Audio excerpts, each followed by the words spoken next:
ಆಯ್ತಾ? ನೀವೆಲ್ಲ ಬೈದಾಯ್ತಾ? ಅವ್ರು ಹೊರಗೆ ನಿಂತಿದ್ದಕ್ಕೆ ನಿಮ್ಗೆ ನೋವಾಗ್ತಿದೆ. ಆದ್ರೆ ಇಷ್ಟು ವರ್ಷ ಮನೆಗೋಸ್ಕರ ದುಡ್ದು ಹೊರಗಿದ್ದು ಮನೆಗೆ ವಾಪಸ್ ಬಂದಿದ್ದೀನಿ. ಈ ಟೈಮಲ್ಲಿ ನನ್ನ ನೋಡಕ್ಕೆ ನನ್ನ ಹೆಂಡತಿ ಹೊರಗೆ ನಿಂತಿಲ್ವಲ್ಲ, ನಂಗೆ ಎಷ್ಟು ನೋವಾಗಬೇಕು? ಹೇಳಿ ಅಜ್ಜಿ, ಹೇಳಿ, ಇದು ನ್ಯಾಯನಾ?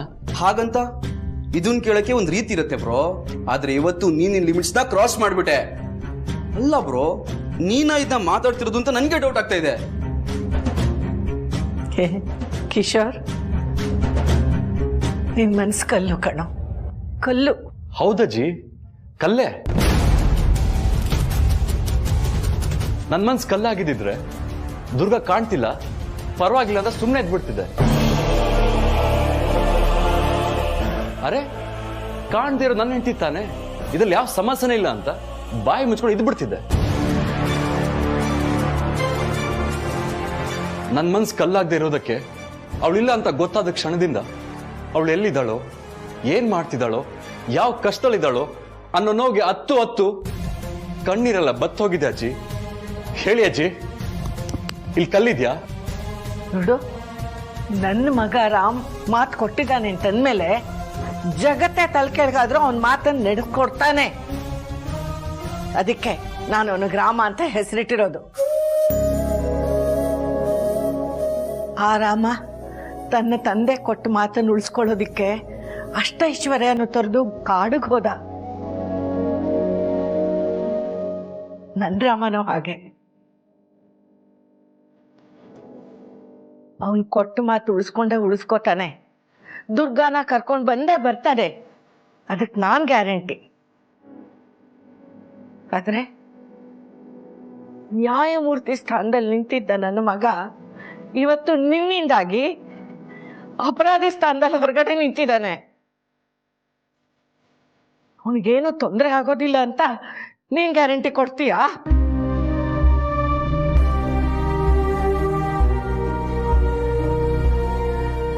ಹೇಳು ಬ್ರೋ, ಅಜ್ಜಿ ಹೇಳ್ದಂಗೆ ಅಪ್ಪಂಗೆ ಏನಾಗಲ್ಲ ಅಂತ ಗ್ಯಾರಂಟಿ ಕೊಡ್ತೀಯಾ? ಹಾ ಹೇಳು, ನಿನ್ನನ್ನೇ ಕೇಳ್ತಿರೋದು. ನಿಮ್ಗೆಲ್ಲ ನನ್ನ ಫೀಲಿಂಗ್ಸ್ ಅರ್ಥ ಆಗಿಲ್ಲ ಅಂದ್ರೆ ಏನ್ ಮಾಡ್ಲಿ? ಎಷ್ಟ್ ಸಲ ಹೇಳಿದ್ದನ್ನೇ ಹೇಳ್ತೀಯೋ? ನಾನ್ ಮಾತು ಕೊಡ್ತಾ ಇದ್ದೀನಿ, ನನ್ ಮಗ ದುರ್ಗಾನ ಕರ್ಕೊಂಡ್ ಬಂದೇ ಬರ್ತಾನೆ. ಹಾಗಾಗ್ಲಿಲ್ಲ ಅಂತಂದ್ರೆ ನಾನ್ ನಿಂತ ಜಾಗದಲ್ಲೇ ಬೇಕಿದ್ರು ಜೀವ ಬಿಡ್ತೀನಿ. ಅಜ್ಜಿ, ನನ್ನ ಮಾತು ಕೇಳಿ ಸ್ವಲ್ಪ. ಮುಚ್ಚು ಬಾಯಿ, ಮುಚ್ಚು. ಈ ಮನೇಲಿ ಹೇಳೋದು ಕೇಳೋದು ಎಲ್ಲ ಮೀರೋಗಿದೆ. ನನ್ ಜೊತೆ ಬಾ, ಹೊರಗಡೆ ನಿಂತಿರೋ ನನ್ನ ಮಗನ ಕ್ಷಮೆ ಕೇಳಿ ಒಳಗ್ ಕರಿ ಬಾ.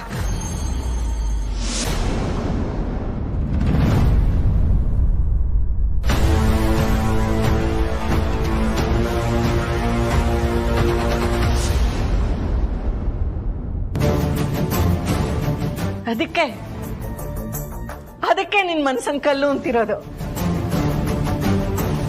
ಅಪ್ಪನ ಮೇಲೆ ಹಠ ಸಾಧಿಸ್ತೀಯಾ? ಆಯ್ತಪ್ಪ, ಆಯ್ತು.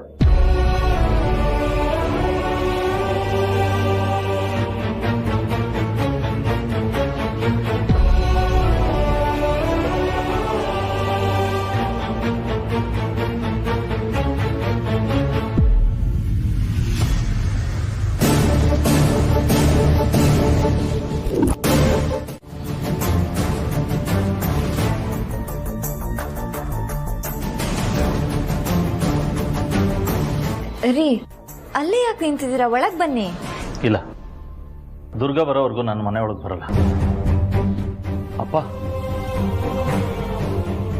ಒಂದ್ ನಿಮಿಷ.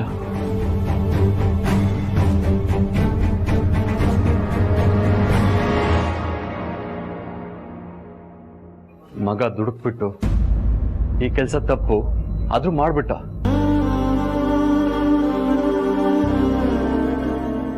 ಆದ್ರೆ ಇದನ್ನ ನಾನು ಯಾಕೆ ಮಾಡಿದ್ದು ಅಂತ ನೀವೆಲ್ಲ ಬೇರೆ ಅರ್ಥ ಮಾಡ್ಕೊಂಡಿದ್ದೀರಾ.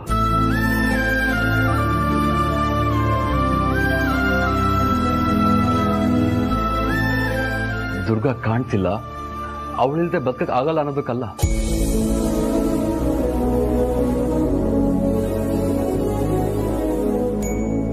ದೇವ್ರಂತ ಅಪ್ಪನ್ಗೆ ಹೆಂಡತಿ ವಿಷಯದಲ್ಲಿ ಮಾತಾಡ್ಬಿಟ್ಟೆ. ನಂಗೆ ಜೀವನ ಕೊಟ್ಟು ಹೊಸ ಜೀವನ ತೋರಿಸಿ ನನ್ನ ಬದುಕಲ್ಲಿ ಹೇಗೆ ಬದುಕಬೇಕು ಅಂತ ಕಲ್ಸಿರೋ ಮಹಾಗುರುಗೆ ಅನ್ಬಾರ್ದು ಅಂದ್ಬಿಟ್ಟೆ. ನಾನು ಸೂಸೈಡ್ ಮಾಡ್ಕೊಳಕ್ ಹೋಗಿದ್ದು ಎಷ್ಟು ತಪ್ಪೋ, ನಾನು ನಿಮ್ಮ ಬಗ್ಗೆ ಮಾತಾಡಿದ್ದು ಅದಕ್ಕಿಂತ ದೊಡ್ಡ ತಪ್ಪು. ಆ ಗಿಲ್ಟ್ಗೆ ನಾ ಬದುಕಿರ್ಬಾರ್ದು ಅನ್ಸಿ ಹೀಗೆ ಮಾಡ್ದೆಪ್ಪ.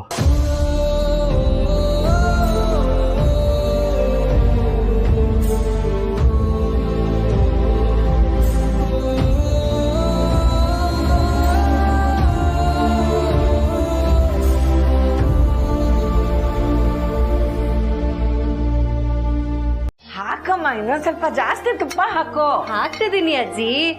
ನಾನು ಅಷ್ಟೇ, ಕಿಶೋರ್ ಬಾವ ಮತ್ತೆ ಏಜೆ ಒಂದಾದ್ರೆ 21 ದೇವಸ್ಥಾನಕ್ಕೆ ತುಪ್ಪದ ಅಲಂಕಾರಕ್ಕೆ ತುಪ್ಪ ಕೊಡ್ತೀನಿ ಅಂತ ಅನ್ಕೊಂಡಿದ್ದೆ.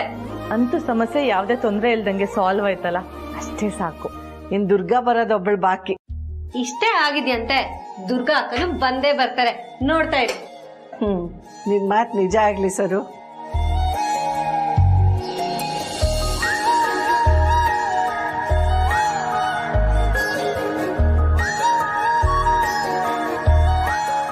ಅಪ್ಪ ಭಗವಂತ,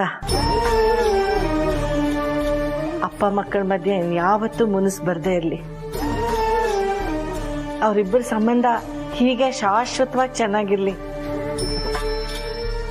ಅವರಿಬ್ರು ದೂರ ಆಗೋದನ್ನ ನನ್ನಿಂದ ನೋಡಕ್ ಆಗೋದಿಲ್ಲ.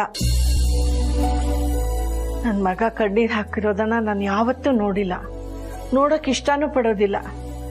ಅವನು ಯಾವಾಗ್ಲೂ ಚೆನ್ನಾಗಿರ್ಬೇಕು ಅಷ್ಟೇ.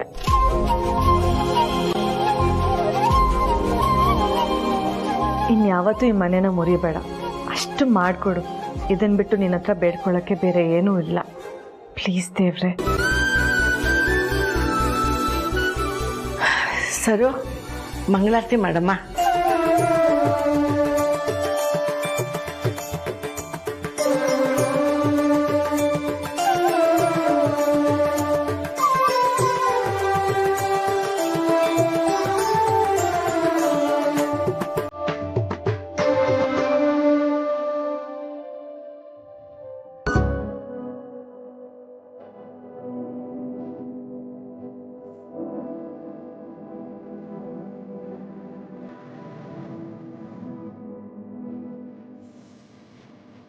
ಅಷ್ಟು ದೊಡ್ಡ ಕಂಪ್ನಿ ಓನರ್ ಏಜೆ, ಅವ್ರ ಸೊಸೆ ದುರ್ಗಾ. ಎಷ್ಟೋ ಸತಿ ಏಜೆ ಬ್ಯುಸಿ ಇದ್ದಾಗ ದುರ್ಗಾ ಅವರು ಅವ್ರ ಕೆಲಸ ಮಾಡಿದ್ದಾರೆ. ಅಂಥದ್ರಲ್ಲಿ ಕಂಪ್ನಿಯಲ್ಲಿ ಅವರಿಗೆ ಶತ್ರುಗಳಿರೋದು ಕಾಮನ್ನು. ಬಟ್ ಕಿಡ್ನಾಪ್ ಮಾಡೋಷ್ಟು ಕೆಟ್ಟ ಮನ್ಸು ಯಾರಿಗೂ ಇಲ್ಲ ಅಂತ ಅನ್ಸುತ್ತೆ. ಅದೇ ಹೇಳ್ತೀರಾ? ಏಜೆ ಅವರಿಂದಾನೇ ಕಲ್ತಿರೋ ವಿಷಯ. ಅವ್ರ ಶತ್ರುಗಳಿಗೆ ಒಂದು ಡಿಗ್ನಿಟಿ ಇರುತ್ತೆ. ಅವ್ರ ಶತ್ರುಗಳಿಗೆ ಅಟ್ಲೀಸ್ಟ್ ವ್ಯಾಲ್ಯೂಸ್ ಆದ್ರೂ ಗೊತ್ತಿರುತ್ತೆ. ಅವರು ಬೇರೆ ತರ ಅಲ್ಲ. ಮತ್ತೆ ದುರ್ಗಾಗೆ ಯಾರು ತೊಂದರೆ ಕೊಡ್ತಿರ್ಬೋದು? ನಾನು ಆಗ್ಲೇ ಹೇಳಿದ್ನಲ್ಲ, ಅಂತರ ಅವ್ರ ಮೇಲೆ ಡೌಟ್ ಇದೆ ಅಂತ. ಡೌಟ್ ಇದೆ ನಿಜ, ಆದ್ರೆ ನಿಜ ಗೊತ್ತಾಗಬೇಕು ಅಂದ್ರೆ ಸಾಕ್ಷಿ ಬೇಕಲ್ವಾ? ಸಾಕ್ಷಿ ಇಲ್ಲದೆ ಒಬ್ಬ ವ್ಯಕ್ತಿನ ಹೇಗೆ ಪ್ರೂವ್ ಮಾಡೋದು? ಬಾಯಿ ಮಾತಲ್ಲಿ ಹೇಳೋದು ಬೇರೆ, ಆರೋಪ ಮಾಡಿದ ಮೇಲೆ ಅದನ್ನ ನಿಜ ಅಂತ ಪ್ರೂವ್ ಮಾಡೋದು ಬೇರೆ. ನೀವ್ ಹೇಳೋದು ನಿಜ. ಮತ್ತೆ ಮುಂದೆ ನಾವ್ ಹೇಗ್ ಮೂವ್ ಮಾಡ್ಬೇಕು ಇವಾಗ? ನನ್ನ ತಲೆಯಲ್ಲಿ ದುರ್ಗಾ ಸೇಫ್ ಆಗಿ ಬರೋದು ಮಾತ್ರ ಓಡ್ತಿದೆ. ನೀವೇನೇ ಹೇಳಿದ್ರು ನನ್ನ ತಲೆ ಅಕ್ಸೆಪ್ಟ್ ಮಾಡ್ತಿಲ್ಲ. ಮೊದಲು ದುರ್ಗಾ ಕೈ ಸಿಗ್ಲಿ, ಆಮೇಲೆ ನೀವೇನು ಹೇಳ್ತಿರೋ ಅದು ನಾನು ಮಾಡ್ತೀನಿ. ಎಲ್ಲ ಒಳ್ಳೇದಾಗುತ್ತೆ, ನೀವೇನೋ ಯೋಚನೆ ಮಾಡ್ಬಿಡಿ ಕಿಶೋರ್ ಅವರೇ. ನನ್ನ ಪ್ರೀತಿ ನಿಜವಾಗಿದ್ರೆ ನನ್ನ ಹೆಂಡತಿ ಸಿಕ್ಕೇ ಸಿಗ್ತಾಳೆ.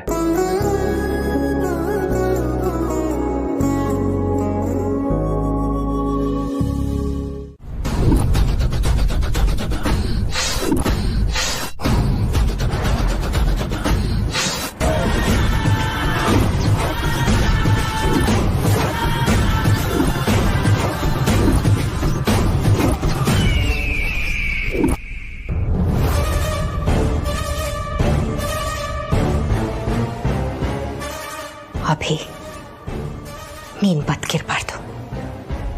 ಯಾಕಂದ್ರೆ ನೀನು ಹುಡುಕ್ತಾ ಹುಡುಕ್ತಾ ಹುಡುಕ್ತಾ ದುರ್ಗಾವರೆಗೂ ರೀಚ್ ಆಗ್ಬಿಡ್ತೀಯ ಅಂತ ನನಗೆ ಚೆನ್ನಾಗಿ ಗೊತ್ತು.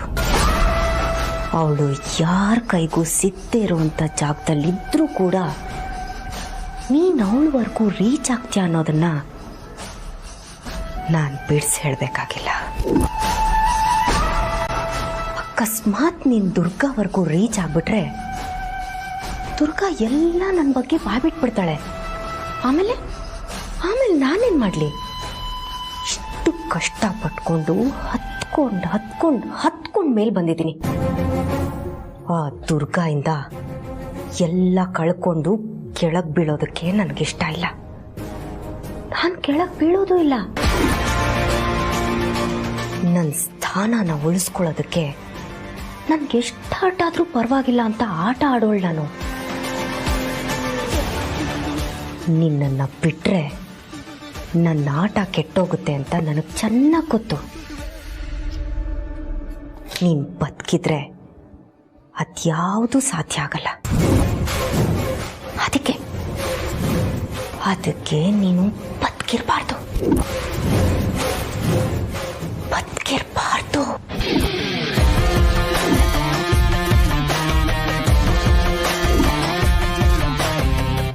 ಭಯ ಬಿದ್ರೆ ಒಂದು ಹೆಜ್ಜೆನೂ ಮುಂದಿಡಕ್ಕಾಗಲ್ಲ. ಆಗಿದ್ದಾಗ್ಲಿ ಅನ್ಕೊಂಡು ಮುನ್ನುಗ್ಗಿದ್ರೆ ಇಡೀ ಸಾಮ್ರಾಜ್ಯನೇ ನಂದಾಗುತ್ತೆ. I am sorry ಅಬೇ.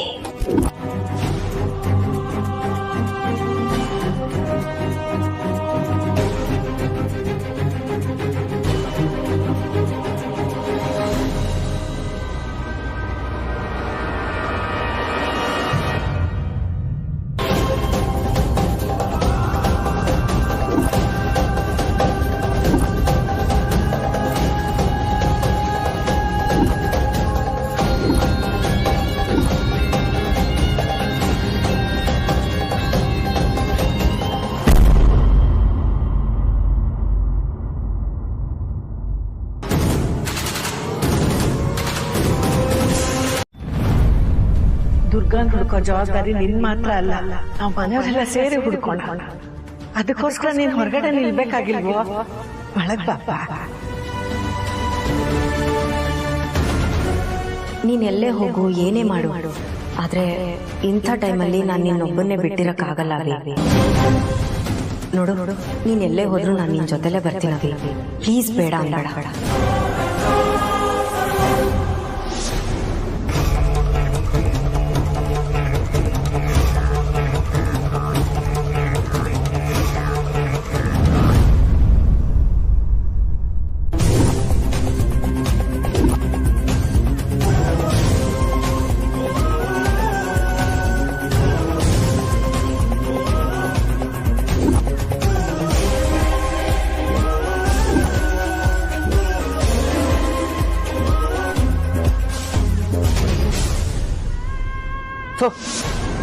ಅವಾಗ ಬ್ಯಾಟ್ರಿ ಲೋ ಅಂತ ಬಡ್ಕೊಳ್ತಾ ಇರತ್ತೆ.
ಹಲೋ ಸರ್, ನಾನ್ ದುರ್ಗಾ ಏಜೆ ಸಹ ಮಾತಾಡ್ತಿರೋದು.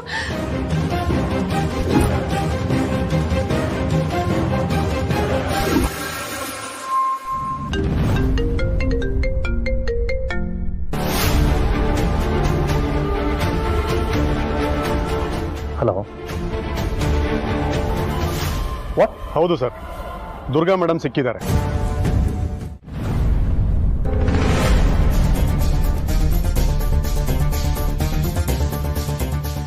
ಕಿಶೋರ್ ಅವರೇ, ಇನ್ಸ್ಪೆಕ್ಟರ್ ಲೊಕೇಶನ್ ಕಳ್ಸಲ್ಲ ಅಂತ ಹೇಳ್ಬಿಟ್ರೆ? ಚಾನ್ಸೇ ಇಲ್ಲ. ಅಲ್ಲಿರೋದಪ್ಪ, ಅವ್ರಿಗಿಲ್ಲ ಅಂತ ಹೇಳಕ್ ಯಾರಿಗೂ ಮನ್ಸು ಬರಲ್ಲ. ಅಕಸ್ಮಾತ್ ಇಲ್ಲ ಅಂದ್ಬಿಟ್ರೆ? ಅಪ್ಪ ಹೇಗಾದ್ರೂ ಅವ್ರು ಕನ್ವಿನ್ಸ್ ಮಾಡ್ತಾರೆ. ನಾವು ಅವ್ರ ಕಾರ್ನ ಫಾಲೋ ಮಾಡ್ಕೊಂಡು ಹೋದ್ರೆ ಸಾಕು, ದುರ್ಗಾ ಇರೋ ಜಾಗನ ರೀಚ್ ಆಗೇ ಆಗ್ತೀವಿ. ಅವ್ರ ಜೊತೆ ಅಂತರ ಇದ್ದಾರೆ, ಅದಕ್ಕೆ ನಂಗೆ ಭಯ ಆಗ್ತಿರೋದು.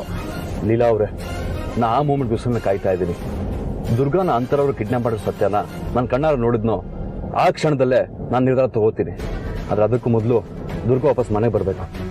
ನೀವೇನು ಹೆದರ್ಕೋಬೇಡಿ. ದುರ್ಗಾ ಅವ್ರನ್ನ ಸೇಫಾಗಿ ಮನೆಗೆ ಕರ್ಕೊಂಡ್ ಬರೋ ಜವಾಬ್ದಾರಿ ನಮ್ದು. ನನ್ ಪ್ರಾಣ ಹೋದ್ರೂ ಪರವಾಗಿಲ್ಲ, ಅವ್ರನ್ನ ಸೇಫಾಗಿ ಮನೆಗೆ ಕರ್ಕೊಂಡ್ ಬಂದೇ ಬರ್ತೀನಿ. ಲೀಲಾ ಅವ್ರೆ, ನಿಮ್ ಒಳ್ಳೆತನ ಯಾವಾಗ್ಲೂ ಹೀಗೆ ಇರಲಿ. ದೇವರು ಯಾವಾಗ್ಲೂ ಒಳ್ಳೆಯವ್ರಿಗೆ ಒಳ್ಳೇದು ಮಾಡ್ತಾರೆ ಅಂತ ಹೇಳ್ತಾರಲ್ಲ, ಅವನ್ ಟೈಮ್ ಕಾಯ್ತಾ ಇದ್ದೀನಿ. ಕಿಶೋರ್ ಏನೋ ಎಷ್ಟು ಕಾನ್ಫಿಡೆನ್ಸ್ ಅಲ್ಲಿ ಇದ್ದಾರೆ, ಆದ್ರೆ ಪಾಪ ನನ್ ಗಂಡ ಮಗನಿಗೆ ಕೊಟ್ಟಿರೋ ಮಾತನ್ನ ಉಳಿಸ್ಕೊಳ್ಳೋದಕ್ಕೆ ಅದೆಷ್ಟು ಟೆನ್ಷನ್ ಅಲ್ಲಿ ಇದಾರೋ ಏನೋ.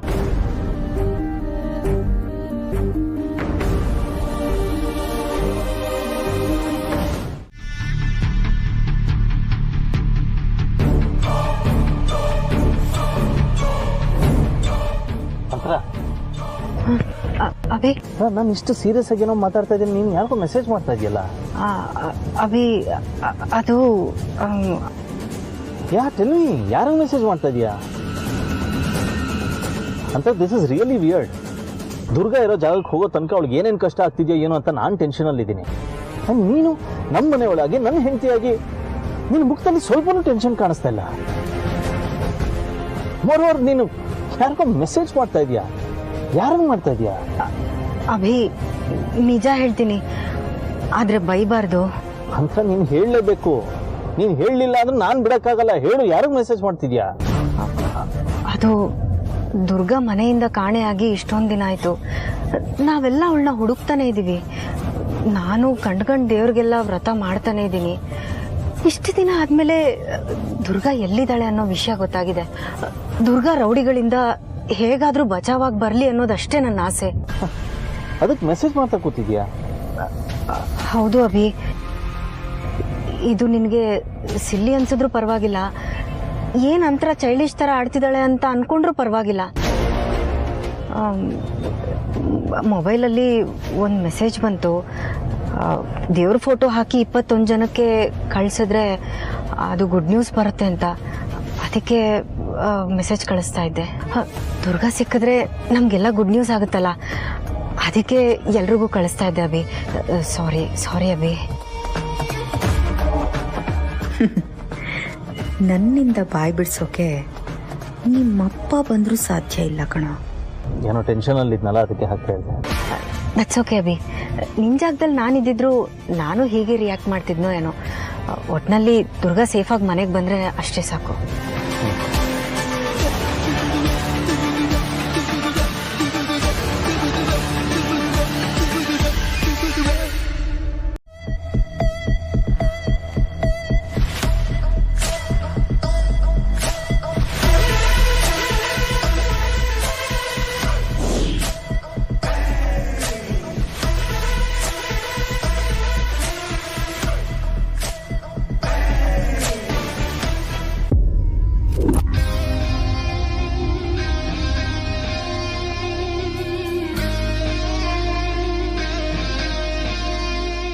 ನಾವು ಹೋಗಿರೋದು ಏಜೆ ಮನೆಯವ್ರ ತಂಟೆಗೆ. ನಿಂತ್ಕೊಂಡ್ರೆ ನಿಂತ ಜಾಗದಲ್ಲಿ ಬಂದ್ ಕಾಡ್ತಾನೆ, ಮಲ್ಕೊಂಡ್ರೆ ಕನ್ಸಲ್ ಬಂದ್ ಕಾಡ್ತಾನೆ.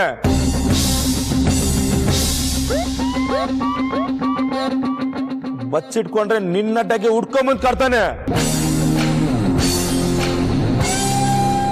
ಇಲ್ಲಿ ಕಾಡೋದು ಕಾಮನ್ ಅನ್ಕೊಂಡ? ಹೌದು. ಅಲ್ಲ, ಎಲ್ಲೇ ಹೋದ್ರು ಉಡ್ಕೊಂಡ್ ಬರ್ತಾನಲ್ಲ, ಅದು ಕಾಮನ್. ಗುರು, ಇಷ್ಟೆಲ್ಲ ಹೇಳಿ ಭಯ ಬೀಳಿಸ್ತಿದ್ಯಲ್ಲ, ಅವನನ್ನ ಹೊಡೆದ್ರೆ ಏನ್ ಕೊಡ್ತೀಯ? ಅವನನ್ನ ಹೊಡೆದ್ರೆ ಬಾಸು ಕಟ್ಟಿರೋ ಸಾಮ್ರಾಜ್ಯದಲ್ಲಿ ಸೇನಾಧಿಪತಿ ಪಟ್ಟ ಕೊಡ್ತಾರೆ. ಪಟ್ಟಕ್ಕೆ ಆಸೆ ಪಟ್ಟಿಯೋ ಚಟ್ಟ ಕಟ್ಸ್ಕೊಂತೀಯ.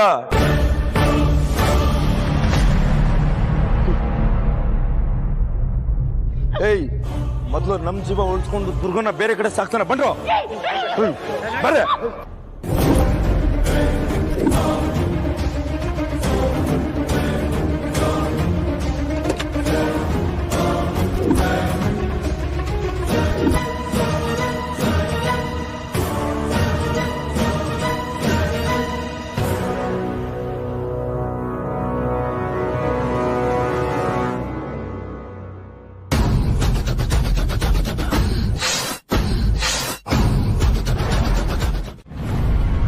ಅಭಿನ ಪಡ್ಕೊಳ್ಳೋಕೆ ಅಂತಾನೆ ನಾನ್ ಬಂದಿದ್ದೀನಿ. ನನ್ನ ಅಭಿ ಮಧ್ಯೆ ಯಾರೇ ಬಂದ್ರು ನಾನ್ ಸಹಿಸ್ಕೊಳಲ್ಲ. ನಾನು ಹೊರಗಡೆ ಎಷ್ಟು ಸೌಮ್ಯವಾಗಿದ್ದೀನೋ ಒಳಗಡೆ ಅಷ್ಟೇ ಕ್ರೂರಿ. ಏನಿದು ಅಂತರಾತ್ಮ ಬಗ್ಗೆ ಯೋಚನೆ ಮಾಡಿದ್ರೆ ಯಾವ ಒಳ್ಳೆ ಯೋಚನೆನೂ ಬರ್ತಾನೆ ಇಲ್ವಲ್ಲ. ಲೀಲಾ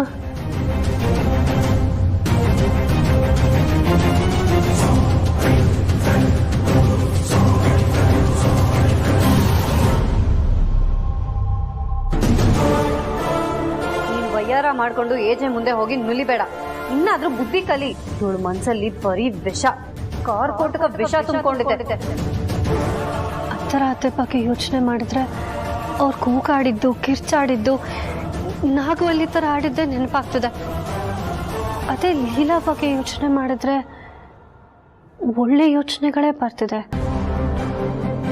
ಯಾಕೆ ಹೀಗೆ? ಲೀಲಾ ಪರ್ಸ್ನಲಿ ನಮ್ಗೇನೂ ಮಾಡಿಲ್ಲ, ನಮ್ಮ ಹತ್ರ ಯಾವತ್ತೂ ಕೆಟ್ಟದಾಗೂ ವರ್ತಿಸಿಲ್ಲ. ಮನೆಯವರೆಲ್ಲ ಲೀಲಾ ಜೊತೆ ನಿಂತಿದ್ದಾರೆ, ನಾನೊಬ್ಬಳೇ ಅಂತರಾತ್ಮ ಜೊತೆ ನಿಂತಿರೋದು. ನನಗೆ ಬುದ್ಧಿ ಇಲ್ವಾ? ಅಥವಾ ನಾನು ಸರಿ ಇಲ್ವಾ? ಅಥವಾ ನಾನೇ ತಪ್ಪಾಗಿ ಯೋಚನೆ ಮಾಡ್ತಿದ್ದೀನ? ದುರ್ಗಾ ಅಕ್ಕ ಎಂತವ್ರು? ಈಚೆ ಬಿಟ್ರೆ ನೆಕ್ಸ್ಟ್ ಅವರೇ ಲೀಲಾ ಪರವಾಗಿ ನಿಂತಿದ್ದಾರೆ. ನಾನೇ ತಪ್ಪ? ಏನೋ ಇದೆ.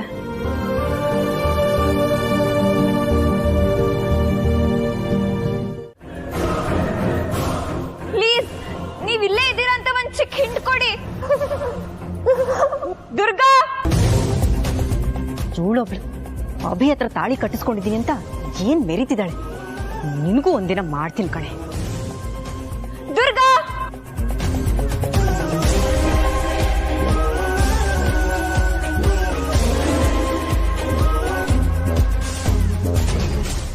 ದುರ್ಗಾ!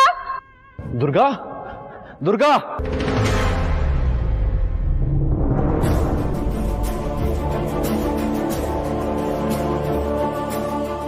ದುರ್ಗಾ ದುರ್ಗಾ ದುರ್ಗಾ ಮಾತಾಡು. ದುರ್ಗಾ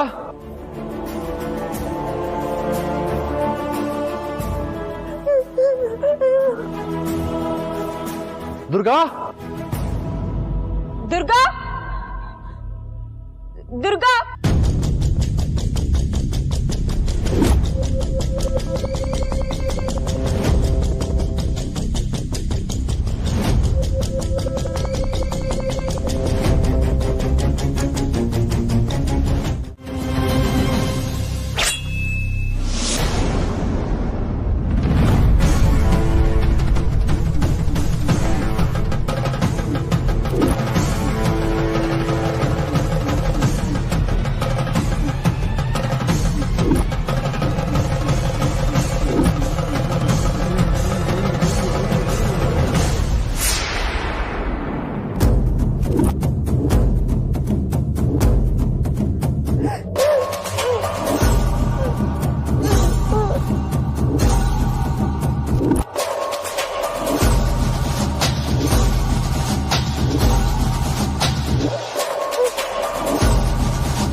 ಬಂದ್ರನ್ಸುತ್ತೆ.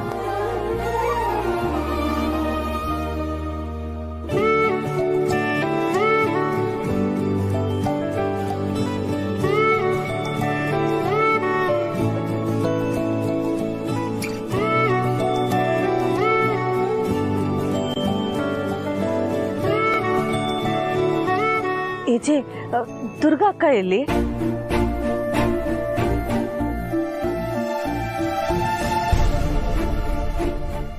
ಅತ್ತೆ, ದುರ್ಗಾ ಅಕ್ಕನ್ ಕರ್ಕೊಂಡ್ ಬರ್ತೀನಿ ಅಂದ್ರಿ, ನಿಮ್ ಕೈ ಗಾಯ ಆಗಿದೆ. ದುರ್ಗಾ ಅಕ್ಕಂಗೆ ಏನೂ ಆಗಿಲ್ಲ ಅಲ್ವಾ?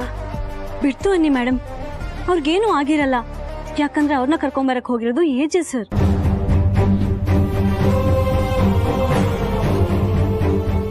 ಲೀಲಾ ಮ್ಯಾಮ್, ಏನಾಯ್ತು? ದುರ್ಗಾ ಮೇಡಮ್ ಇಲ್ಲಿ? ಕಿಶೋರ್ ಅವರೇ, ತುಂಬಾ ಸತಾಯಿಸ್ಬೇಡಿ. ಅಪ್ಪ, ನೀವು ಹೂ ಅಂದ್ರೆ ಕಿಶೋರ್ ಅವರೆಲ್ಲ ತುಂಬಾ ಗಾಬರಿ ಆಗ್ತಾ ಇದ್ದಾರೆ. ಹೋಗಿ ದುರ್ಗನ್ ಕರ್ಕೊಂಬ. ಸರಿಪ್ಪ.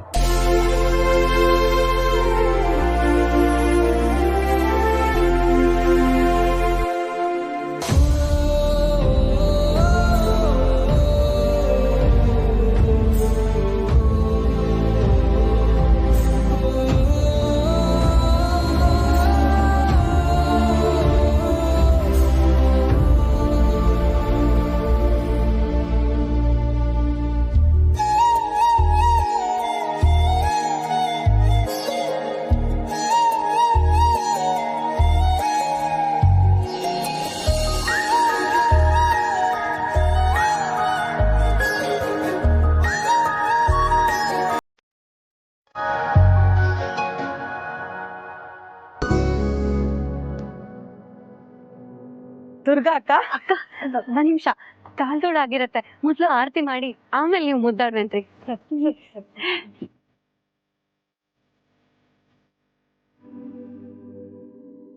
ರೂಪಾ, ಯಾಕಲ್ಲ ನಿಂತೆ? ಬಾ, ಜಾಯ್ನ್ ಆಗು.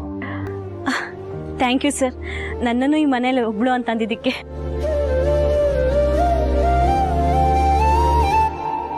ಒಂದ್ ನಿಮಿಷ.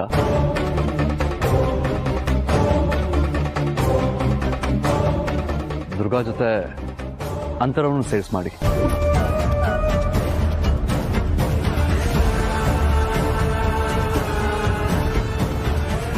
ಯಾಕಂದ್ರೆ ಅಂತರವ್ರು ಇರ್ಲಿಲ್ಲ ಅಂದ್ರೆ ದುರ್ಗಾ ಜೀವಂತವಾಗಿ ನಮ್ಗೆ ಸಿಗ್ತಿರ್ಲಿಲ್ಲ.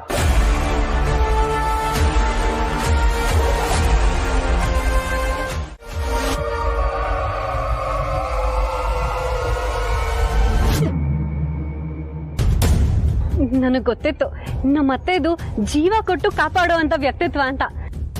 ಆದ್ರೆ ಇವತ್ತು ಎಲ್ರಿಗೂ ಗೊತ್ತಾಯ್ತು.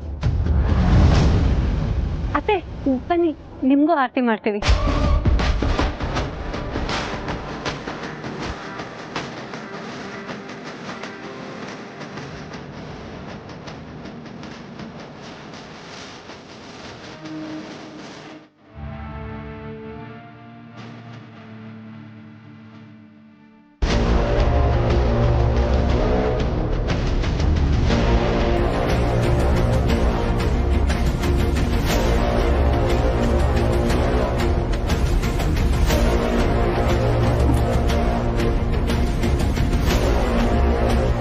ಎಲ್ಲರೂ ಒಳಗಡೆ ಹೋಗಿ. ರೂಪಾ, ದುರ್ಗಾ ಆರಾಮಾಗಿ ರಿಲ್ಯಾಕ್ಸ್ ಆಗು. ಕಿಶೋರ್, ಸರಿಪ್ಪ.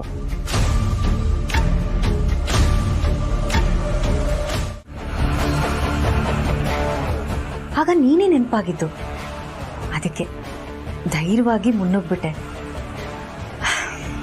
ಸದ್ಯ ಹೇಗೋ ದುರ್ಗಾ ಸೇಫಾಗಿ ಮನೆಗೆ ಬಂದಲ್ಲ, ಅಷ್ಟೇ ಸಾಕು. ಇಷ್ಟೆಲ್ಲ ನಾಟಕ ಮಾಡ್ತಿದ್ದಾಳೆ ಅಂದ್ರೆ ಏನೋ ಮಿಸ್ ಹೊಡಿತಿದೆ. ಥ್ಯಾಂಕ್ ಯು ಸೋ ಮಚ್ ಅಂತ. ಸಾರಿ. ಅಯ್ಯೋ ರೀ, ಆ ಪಾಪಿ ಕೈನ ಮುಟ್ಟಬೇಡಿ. ಅವಳೇನೋ ಮೋಸ ಮಾಡಿದಾಳೆ, ಆದ್ರೆ ಏನು ಅಂತ ಗೊತ್ತಾಗ್ತಿಲ್ಲ.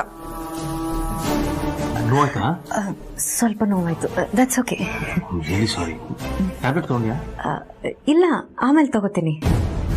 ಒಂಥರ ಹೆಲ್ತ್ ವಿಚಾರದಲ್ಲಿ ಯಾವತ್ತೂ ನೆಗ್ಲೆಕ್ಟ್ ಮಾಡಬಾರ್ದು. ಒಂದು ನಿಮಿಷ.